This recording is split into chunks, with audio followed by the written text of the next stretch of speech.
Maroc Moubadarat, qui est Maghreb Moubadarat, qui est un projet, c'est là où on a travaillé, on a ajouté le mot Moubadarat sur le riz, qui était initialement. Après, on a travaillé aussi avec l'OCP, la Fondation OCP pour l'entrepreneuriat, pour dupliquer le modèle de riz dans des régions ciblées par l'OCP, Asfi, Sochia et Casablanca. On a travaillé essentiellement avec des très petites entreprises, avec des artisans. On a travaillé beaucoup avec des artisans, des très petites entreprises. C'est pourquoi on s'intéresse à l'Hadlassit plus particulièrement, qui n'est pas forcément, qui a été longtemps délaissé à de la petite cible. Il y a des gens qui commencent, qui ont déjà un business qui tourne, mais qui le font à leur façon, avec les moyens qu'ils ont. Structurer, développer, accompagner à de la cible, c'était pour nous une mission, parce qu'on croyait que l'accompagnement existant à l'époque sur le marché n'était pas adapté. Avant l'avènement mondial des NDH, avant l'avènement mondial, c'était pas adapté l'accompagnement. Il est destiné à des gens lettrés qui connaissent les procédures, qui veulent faire de la gestion financière, faire de la gestion administrative, alors que le petit artisan qui veut structurer son business pour pouvoir en tirer plus de profit, pour pouvoir le développer, les démarches n'existaient pas. Les outils pédagogiques n'existaient pas. Les formations, on a commencé avec des formations par action qui ciblaient les illettrés. Mettre les illettrés en formation pendant 10 jours, 15 jours, c'est pas évident. On commençait à leur apprendre les chiffres sur les calculatrices. En fait, il y a juste pour partager avec vous par rapport à cette maturité et c'est-à-dire des acteurs. Parce que nous, on a l'habitude de parler à des gens, on croit que tout le monde comprend notre discours, etc. Hier, pas plus tard je lui ai dit, j'ai envoyé un message, un post avec un sondage. Là, je fais de la transformation. Le sondage, c'est que, est-ce que vous connaissez la transformation? Avec 3 choix. C'est-à-dire, si je vous dis transformation, et là, mon réseau, comme je vous ai dit, il y a une bonne partie des consultants que j'essaie d'élargir à d'autres sites, mais là, je peux checker en temps réel. Est-ce que si je vous dis transformation, est-ce que c'est très clair? Est-ce que j'ai une idée, mais qui me dit, et ça, c'est les gens sur LinkedIn, avec des posts, la moitié du son ne sait pas ce que c'est la transformation. Ne sait pas ce que c'est. Pour vous donner à quel point le besoin il est là. Effectivement. C'est votre cible, avec les gens qui ne connaissent pas la transformation. Non, en fait, c'est-à-dire, moi je croyais que tout le monde connaissait. Et même dans mon réseau, qui est assez, c'est-à-dire c'est des gens qui pratiquent, qui sont pas, c'est pas les artisans, etc. J'ai eu la moitié qui ne sait pas ce que c'est la transformation. Et j'ai apprécié leur honnêteté, parce que depuis, moi je fais des webinaires, je fais des posts, la transformation. J'ai été agréablement, j'ai apprécié les gens qui m'ont dit, je ne sais pas ce que c'est. Donc du coup, il faut reprendre dès le départ et faciliter le discours. Parce que là, tout le monde croit que tout le monde, on est tous entre nous, tout le monde sait de quoi on parle et tout, mais c'est pas vrai. Effectivement, le souci de faciliter l'apprentissage, d'ailleurs, c'est la méthodologie adoptée qu'on a adoptée avec ces artisans. On ne fait pas de formation, on fait de la facilitation d'acquisition, d'échange d'expérience et d'acquisition de savoir. On ne peut pas venir leur faire des cours sur ce que c'est que le marketing. On va directement le concept, ils le pratiquent en exercice, en jeu de rôle, en mise en situation. Ils tirent des leçons, ils font des échecs dans les ateliers, ils tirent des leçons, ils vont appliquer. Ils sont plus adaptés à comment je peux calculer ça? Oui, on peut vous aider à faire le calcul. Voilà la calculatrice, voilà un outil, vous pouvez vous aider avec votre enfant, votre fils, votre soeur. Bon, peu importe, mais l'objet c'était que cette population ait un accès, un accompagnement digne de ce nom, un accompagnement qui prend en charge ses spécificités et qui promeut son esprit d'entrepreneuriat. Ces populations sont très preneuses et aussi ces populations ont un potentiel parce que si on commence à voir par exemple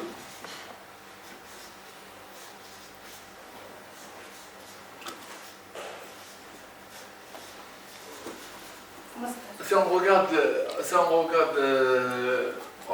on commence un petit peu à dérouler. Ouais, okay. Si on regarde le tissu économique que vous savez, c'est 86% c'est des très petites entreprises. 86%. 12% PME, 2% des grandes entreprises. Le chiffre d'affaires, la génération de valeur ajoutée diffère, mais finalement, au niveau d'impact socio-économique, les TPE restent aussi des acteurs majeurs parce qu'ils absorbent jusqu'à 60 et assurent jusqu'à 73% des emplois.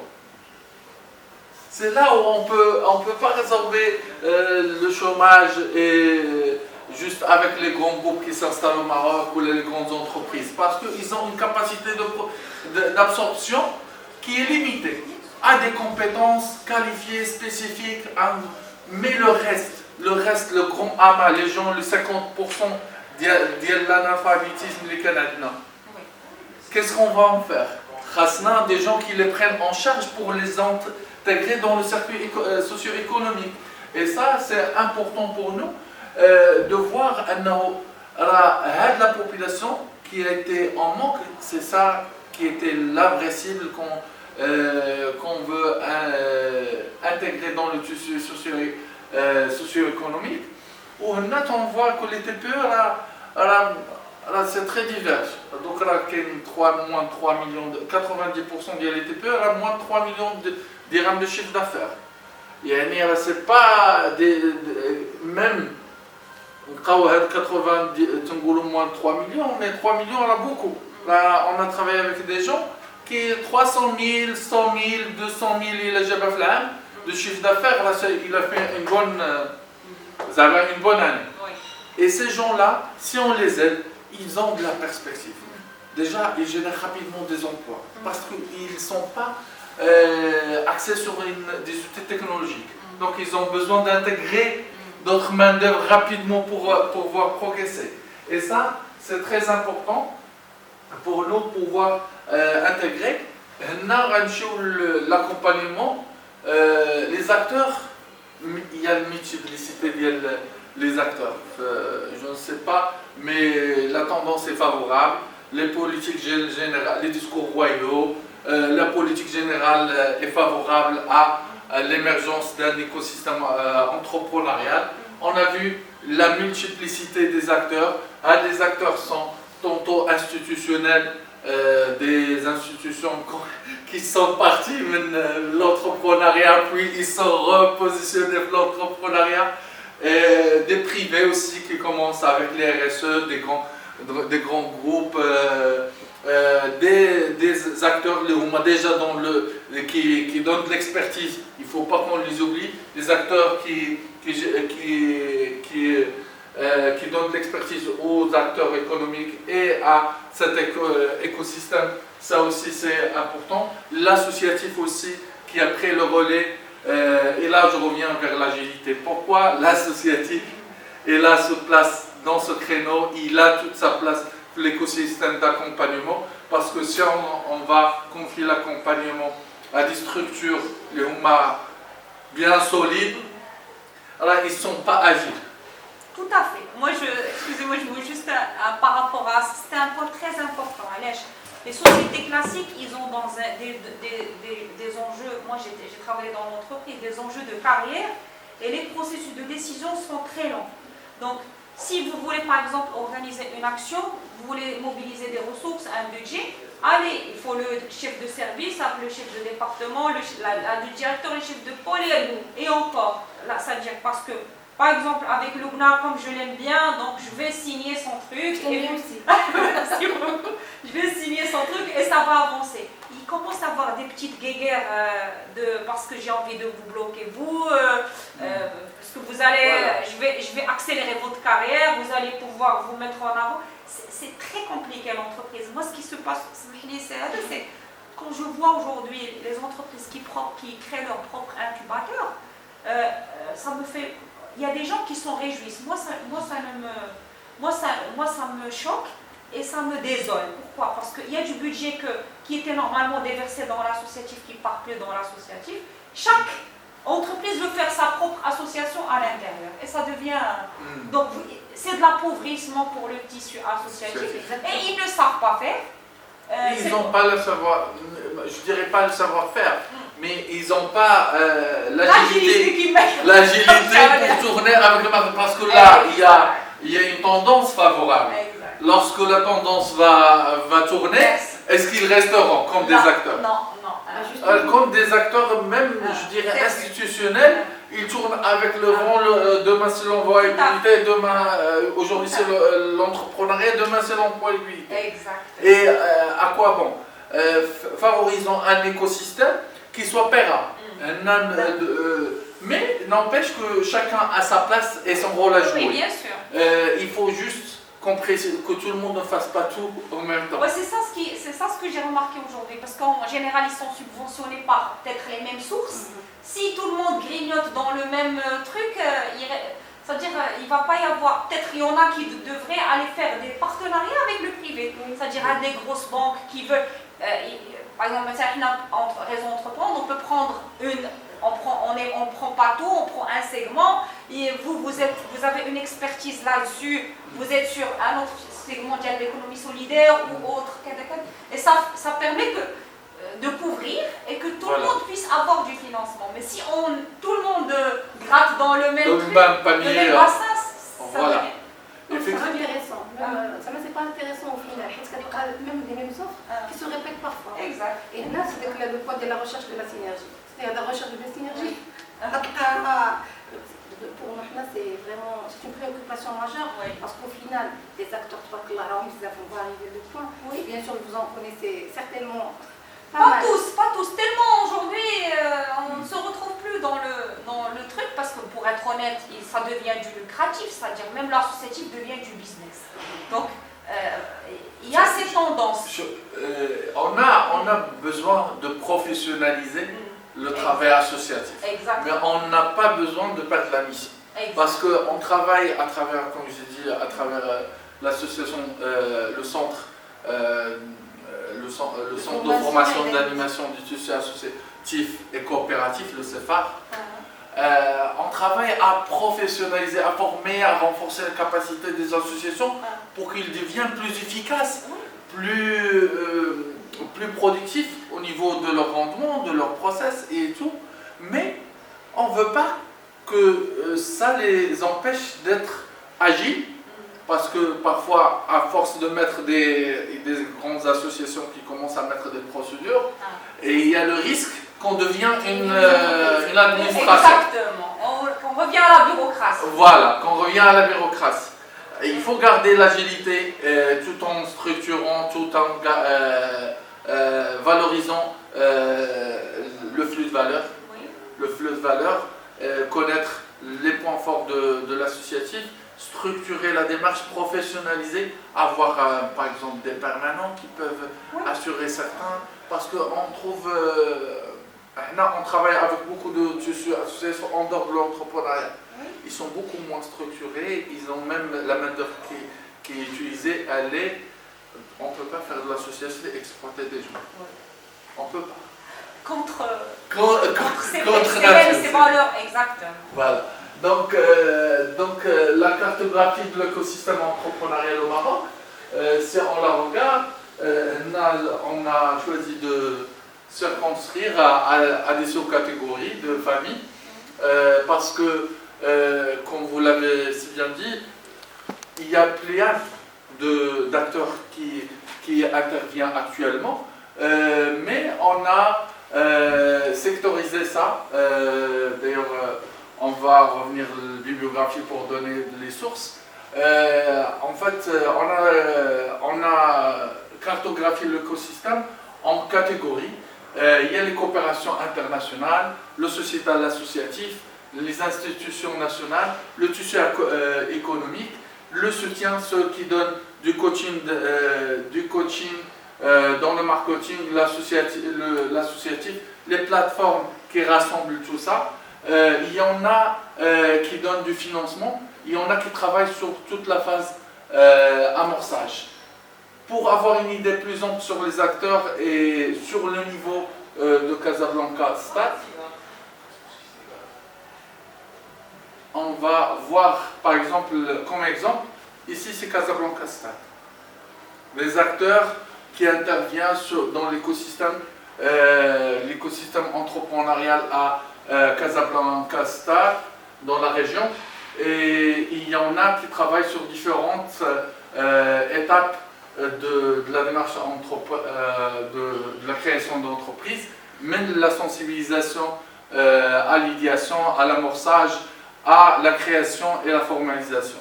Comme on dit, les intervenants sont multiples et variés. Comment créer la synergie? Se pose la question de la synergie. Il y a des facilitateurs et des animateurs de ces réseaux. Mais est-ce qu'ils jouent complètement leur rôle pour le faire? C'est la question qu'on peut se poser. Il y a par exemple au niveau régional un comité régional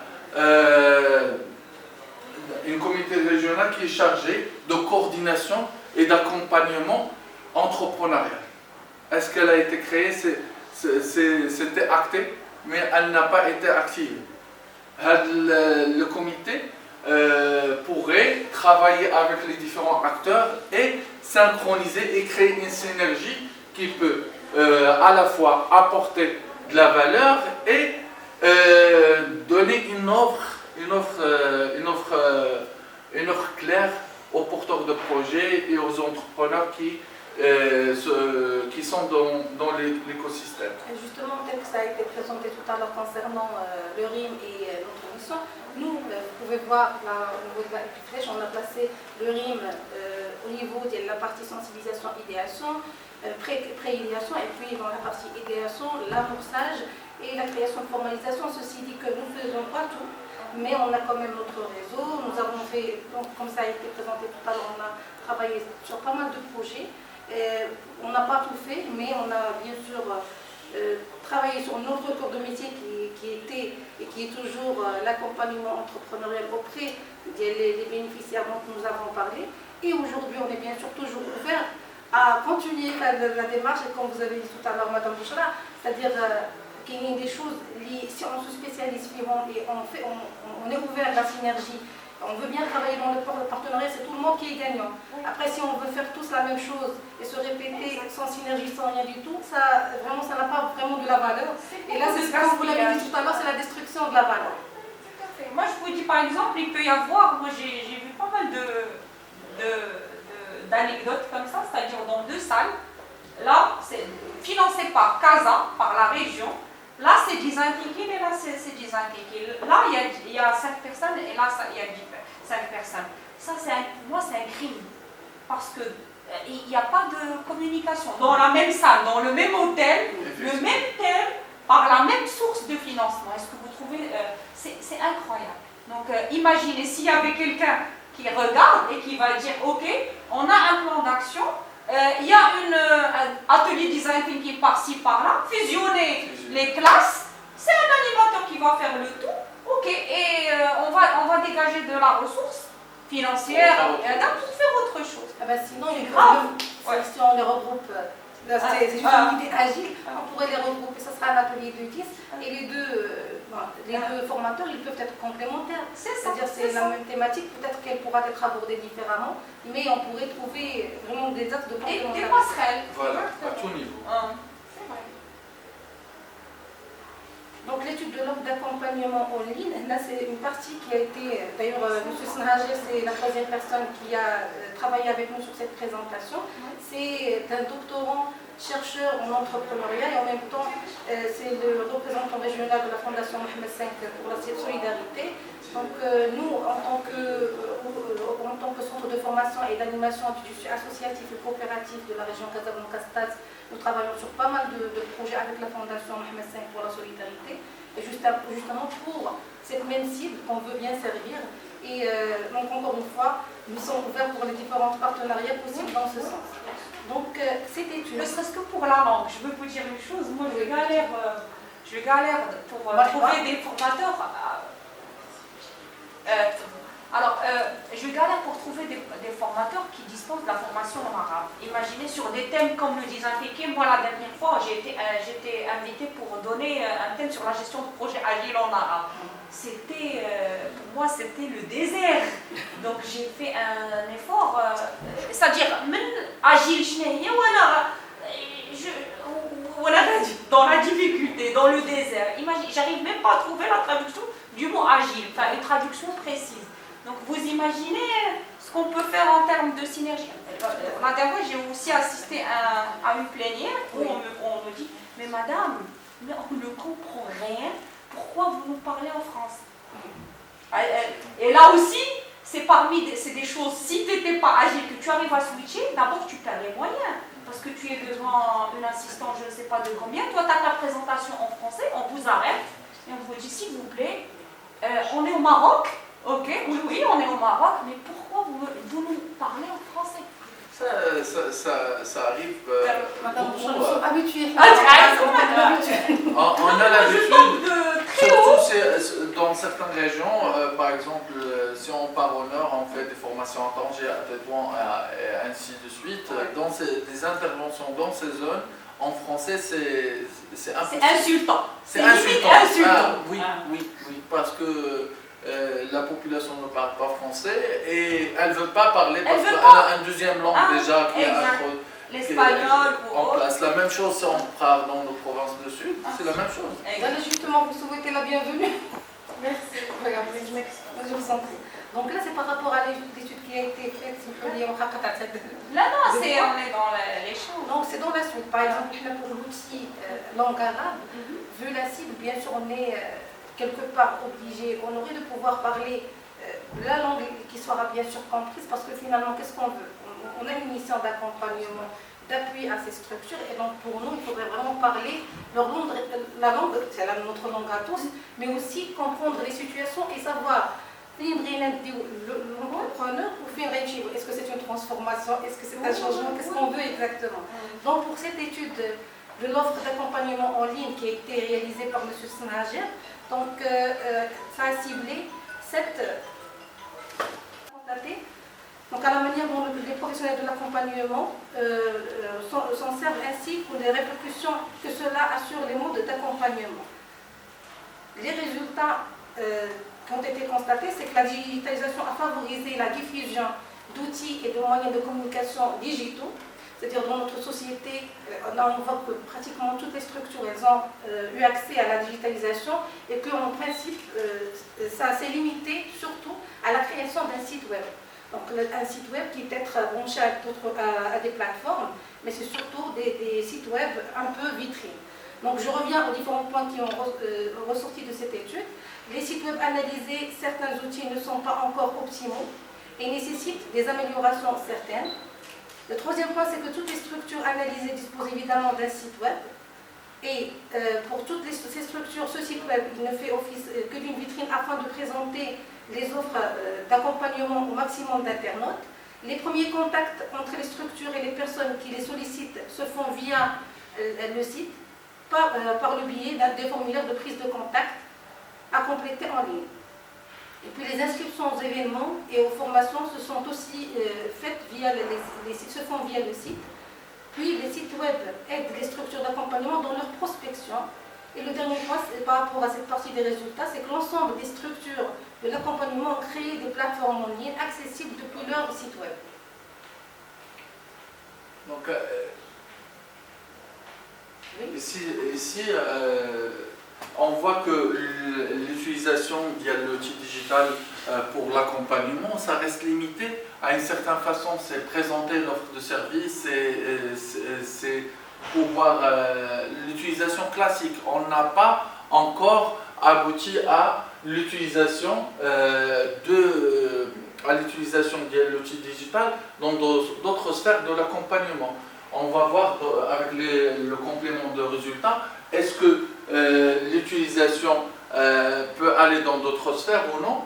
Je te passe. Merci. Donc là, la majorité des plateformes permettent justement aux entrepreneurs de voir à quelle formation ils se sont inscrits et aussi voir un peu le suivi via les coachs qui les suivent un peu, à quel niveau ils sont dans leurs prestations. Et ces plateformes sont également utiles en matière de reporting et de statistiques, mais pas toutes les plateformes. Aussi, la majorité des structures analysées travaillent avec un logiciel de base de données qui est l'Access.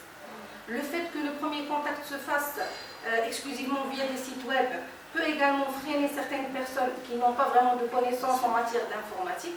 Et là, c'est entre parenthèses pour la population cible avec laquelle nous travaillons principalement, on a justement ce petit blocage que, Inch'Allah, avec l'agilité et avec peut-être qu'en ayant plus de vision et de savoir-faire, comment introduire ou là les aider à se digitaliser en respectant leur niveau d'instruction. Et parfois, c'est comme si on les insulte en leur demandant de travailler avec un outil, parfois c'est très simple et ils ont vraiment du mal à l'utiliser. Mais c'est à nous de... On ne crée pas, je ne sais pas, c'est-à-dire entre associations, modules déjà d'informatique. Parce que des fois, déjà l'initiation à l'outil informatique. Après, on peut voir des leviers de financement. Je sais pas, mais avant de dire que je te propose la plateforme, mais tu ne sais pas l'utiliser, il y aura un super programme qui va dire d'abord on va vous réduire la fraction numérique. Voilà, c'est-à-dire la formation elle-même, c'est pas l'entrepreneuriat. Parce que la formation, c'est éteindre, allumer un ordinateur, aller sur un navigateur web, taper un truc, en arabe, en français, peu importe. Je connais un consultant qui travaille en freelance qui me dit, je lui dis, comment tu faisais même pour gagner ta vie? Il me dit, lui, il n'a pas un diplôme extraordinaire, mais il me dit, je vais chez les je sais pas, magasins, des petits magasins de vêtements, et je leur installe des outils de gestion de stock en arabe. Et il m'a montré l'inventaire en arabe, les trucs en arabe. C'est-à-dire ça existe aujourd'hui, c'est des trucs open source. Donc pourquoi peut-être ne pas envisager quelque chose de éteindre, parce que nous on croit que voilà, des formations, il faut qu'on soit sur justement l'agilité, le design thinking. La start-up Hamouti, elle s'est adressée les petites commerçants de proximité en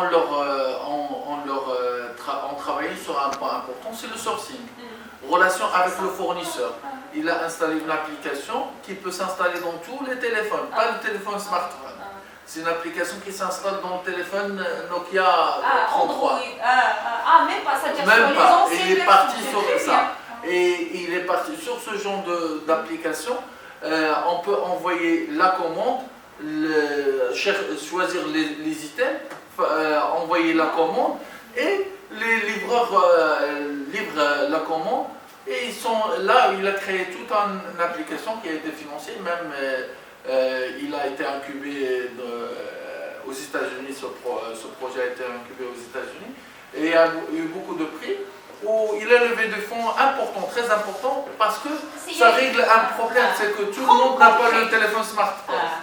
C'est des choses faciles, même pour trouver des formateurs, pour réduire la fracture numérique. On peut ramener des collégiens, c'est-à-dire on n'est même pas obligé de ramener des profs en informatique, on peut ramener c'est-à-dire les gens du quartier, on leur dit tu verras peut-être que c'est ton oncle, c'est ta tante qui va venir s'inscrire. Là, c'est ce que j'ai dit tout à l'heure, c'est que parfois des modules pour des analphabètes. La première chose, il faut qu'ils sachent calculer, même pas écrire, lire et écrire, c'est calculer.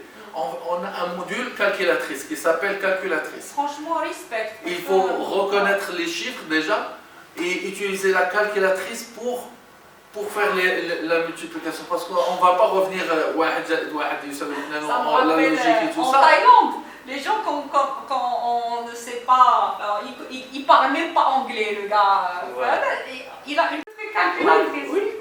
C'est un outil facile qui ne demande pas de... En plus, ils peuvent utiliser les calculatrices avec les gros chiffres et tout. Et c'est très... Pratiquement 90% des tissus. Oui. Alors quand vous dites TP, est-ce que c'est-à-dire pas de start-up? Parce que est-ce que vous êtes déjà dans une entreprise? Le T, c'est aussi les start-up. Le TPE, c'est très petite entreprise. C'est en fonction du chiffre d'affaires, moins de 3 millions. C'est moins de 1 million de dirhams à peu près. Mais c'est une entreprise qui est déjà, c'est-à-dire qui, ça y est, elle a construit son offre. Parce que l'histoire, ça a démarré avec vous. Vous voulez me faire parler? Moi, ça m'intéresse, parce que l'histoire, Effectivement, on pourrait se donner c'est quoi l'histoire? Parce qu'on avait raconté tout à l'heure. J'aime bien qu'on va directement au but. Bon, il y a deux questions. La première question a été soulevée récemment. Il y a le digital. On n'a pas le choix. On n'a pas le choix. Donc, c'est pas que je veux pas. Mais le Covid, heureusement, il y avait le digital. Bon, on apprenait à la on a vu qu'effectivement aujourd'hui, bon, d'ailleurs le thème, le Masih aujourd'hui, c'est extraordinaire. Donc il faut aller de l'avant. D'accord. Et c'est le digital qui va faire la différence. Donc aujourd'hui, bon, je suis universitaire. On parle industrie 4.0. Et on parle université 4.0. Bon, ceux qui ne veulent pas prendre ce train-là, bon, ils vont rester sur le pied. C'est aussi. Et d'ailleurs, c'est cher. Voilà, c'est quelque chose qui répond à une demande. Quand on veut, on peut. Job to be done. Et bon, comme on dit, il faut plonger. Bon, bien sûr, il ne faut pas se noyer. Aujourd'hui, il faut se mettre au niveau. Maintenant, je reviens à ma casquette de technicien. La transmission d'une information, qu'est un émetteur et un récepteur. Et vous savez, l'émission et la réception, qui est des ondes. Donc il faut se mettre au même niveau d'onde. عندي واحد السيد في العربية كيدوي الشرحة. peut-être خاصك تريح معاه. On peut trouver le moyen de communiquer. Aujourd'hui, il y a des smartphones. Donc il faut qu'on adapte nos outils. Il est que nous avons vraiment fait ça pour être efficace. Il faut qu'on descende, qu'on pense. كمال لله. قدروا ما نديروش 100%. ولكن إذا درنا 50%, 60%, 70% مزيان. Et on va avoir d'expérience. Donc, avec le digital, il est incontournable. Et c'est vrai, les gens ils sont encore réticents. Donc, Madame Djamali, ils disent Mouakib. Mouakib, ça fait 6 mois que je râle. Pour que ça change bien qu'on a travaillé avec Mouakib il y a 6 ans. Oui. Bon, un certain projet de Covid, ils disent oh, c'est une erreur stratégique. Et non, c'était avec Mouakib quand il y a le Covid. Oui. Et si une décision stratégique a été mal prise, il faut reconnaître, évidemment, on a pris une mauvaise décision. Or, normalement, quand on a accompagné les gens, il y a le côté qui m'arrête c'est dans le chocolat, on peut faire des modules, on aurait gagné beaucoup de choses. On aurait peut-être été beaucoup plus efficace en matière de rendement la création. Bon, ceci dit, je passe. Maintenant, pour votre question, l'histoire. Oui. L'histoire, bon, Mme Djamali, il a un peu, j'allais dire, vécu l'histoire, il dit, je suis un bête, d'accord? L'histoire, c'est simple. J'étais président de l'université de 2002 à 2010. 2003, j'avais déjà plus ou moins réfléchi à faire RIM. RIM, c'est quoi? C'est le réseau d'éducation entrepreneuriale. Pourquoi? Alors, quand on a fait l'Andalousie, quand on a fait نعرف السبورت كنعرف هذا كل واحد ملي كنجيو بحال هذا الصالون كل واحد كيقول انا هو لو بلو بو انا لو بلو كيما دي تو الموند دي بو تو الموند دي بو مي اون فا فير لو ريزو ديديكاسيون هذوك لي بو بغيناهم الله يخليك on va faire du success story on va se raconter كيما قلتي l'histoire mais انت vous avez créé 50 entreprises الله يعاونك وبغيت تكري 500 انا جو كري que 5 وبغيت نولي 10 et donc c'était un espace في حقيقه d'échange des bonnes pratiques où il y a de l'espace à tout le monde. Je vous ai écouté tout à l'heure avant de partir et revenir. كنتي قلتي ديزاين تانكين وحتى كاين 5 ليا و5 ليا. Aujourd'hui au Maroc, نعاود كاينه une petite anecdote pour sortir. Donc il y a quelqu'un qui était en Suisse, il était directeur d'un grand groupe bancaire, grand. Le gars كانت عنده la limousine, عنده le chauffeur, عنده sa femme, ses enfants, كل شيء. C'est un bon cadre. واحد النهار رجع للوقت قال لي كنت نبغى نمشيو معاك. قلت لي شوف لي تراهي صاير لي روت زوينين لي كور كاينه بغيتي تمشي دير تشوف ان فيلم في السينما بغيتي تشوف لوركستر. قال لي كنت مراتو قالت اصحابي مش عارف صحابي قال لي اصحابي تحمق. علاش؟ كنت لا شانس كو جيت اليوم قلت تو تافا. وريسي لي تو تيفي بون الحقيقه ما فالور اجوتي ما كايناش. بون كاينه ولكن ماشي المغرب هي تو تافا. دونك انا كيما كنقول في هذيك قضيه الديزاين تانكين اسيدي لا بلاصه تو الموند دير ديزاين تانكين وديرها هنايا ولكن هاد تكون بوزيتيف تكون ان امباكت. مي aujourd'hui le besoin il est énorme. Il est énorme. Donc aujourd'hui il y a d'autres problèmes. حنا on essaie d'accompagner ces jeunes. علاش؟ Bon, vous êtes dans le domaine, la loi de finances l'année prochaine elle prévoit donc un taux de croissance, je pense, en tout cas c'est de 1%. Aujourd'hui, pour résorber le chômage, tout le monde le sait, je ne suis pas un économiste qui va être sûr. Là, il faut atteindre 5, taux de croissance de 5 et plus. Aujourd'hui, le système éducatif marocain, dans sa globalité, il met sur le marché 600 000 diplômés, 600 000. Le marché n'absorbe pas plus que 200 000. C'est la raison pour laquelle ce genre de salon, pour accompagner les jeunes à se prendre en charge, être autonomes, et bien sûr, déjà, s'ils s'autonomisent, c'est très bien. Donc on a gagné واحد. ولكن إذا كان كما قلت l'accompagnement il peut encore créer l'activité économique اللي يخدم معاه واحد ولا جوج. Alors on va vraiment avoir un bon impact. هذه l'histoire ديال الريم هي هذه. C'est très bien, merci beaucoup pour le partage. C'est intéressant. Merci beaucoup. Désolé. Non, merci pour la générosité, c'est important. Merci à vous. Vous inviter pour que vous puissiez justement avoir une idée encore de chez rien que vous, mais tout le monde, pour voir justement les axes sur lesquels nous allons agir, notamment tout ce qui est entrepreneuriat et l'employabilité, l'orientation. Et certainement, on aura beaucoup de choses à faire. Rien que pour clôturer encore, juste par rapport à cette étude qui a été faite, c'est clair que par rapport à la digitalisation, c'est plus un choix, c'est une nécessité. On n'en discutera pas. C'est clair par rapport à ce qui a été fait jusque-là, c'est intéressant. Ça nous permet déjà d'avoir une étude sur laquelle nous pouvons nous baser. C'est clair aussi que nous avons notre propre expérience sur la plateforme Mouakib, que nous allons encore continuer à améliorer. Et il y a un point très important qui est marqué ici, ça s'est ressorti lors des échanges concernant la digitalisation, à quel coût. Donc ça prête à réfléchir et c'est un choix à faire. Bon, c'est pas un choix, mais il faut quand même trouver une formule. Surtout si on trouve des façons de faire pour pouvoir collaborer, des synergies mutualisées, ça serait très intéressant. Je pense qu'il nous reste à peu près même pas 5 minutes pour pouvoir clôturer sur ça, mais on reste là bien sûr pour ça. Mais pour la digitalisation, c'est un investissement, c'est pas un coût. Mais le retour sur investissement, il va être vu ce qu'on va mettre comme effort. Je pense. Créer des communautés, elles servent aussi à créer des communautés d'engagement, des communautés par exemple, vous l'avez dit tout à l'heure, vous utilisez vos groupes WhatsApp pour créer la communication, vous avez dédié un numéro spécial pour faire le suivi des gens que vous formez à travers le réseau social, soit WhatsApp ou autre, c'est un moyen de suivi. Et ça facilite. Auparavant, on ne pouvait pas le faire. Il fallait faire revenir une tissu pour aller voir les entrepreneurs et vérifier où ils sont arrivés dans leur projet. C'est coûteux en termes de coûts, en termes de temps et en termes d'expertise. Un expert qui perd son temps à sillonner une région on n'optimise pas l'utilisation de l'expertise.